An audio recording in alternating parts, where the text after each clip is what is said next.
মার সাথে দেখা করায়।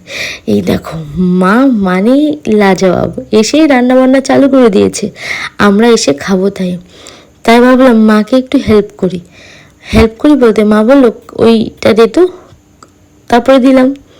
এটার নাম আমি জানি না, তার জন্য আর কি বললাম না। তারপরে বললো একটু ঠান্ডা জল খাওয়া। আমি বললাম জল খাওয়াচ্ছি তো, এই যে জল নাও।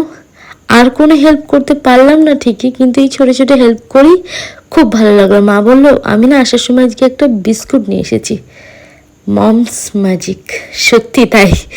তো তারপরে বিস্কুটটা খেয়ে চাটা খেয়ে আমরা চলে যাচ্ছি বাজারে। বলো তো কী করতে। আর রোজকার মতন আমি তোমাদেরকে প্রমিস করেছিলাম আমি বুড়িমার সাথে তোমাদেরকে রোজ দেখা করাবো, মানে যেদিনই আমি বুড়িমার সাথে দেখা করব তোমাদেরকেও দেখা করাবো। চলে এসেছি হাই স্ট্রিটে। আমার অবশ্য কোনো দরকার নেই, দেখছো ঢাকেশ্বরীর সামনে থেকে আমি এখন একটা কাজে এসেছিলাম।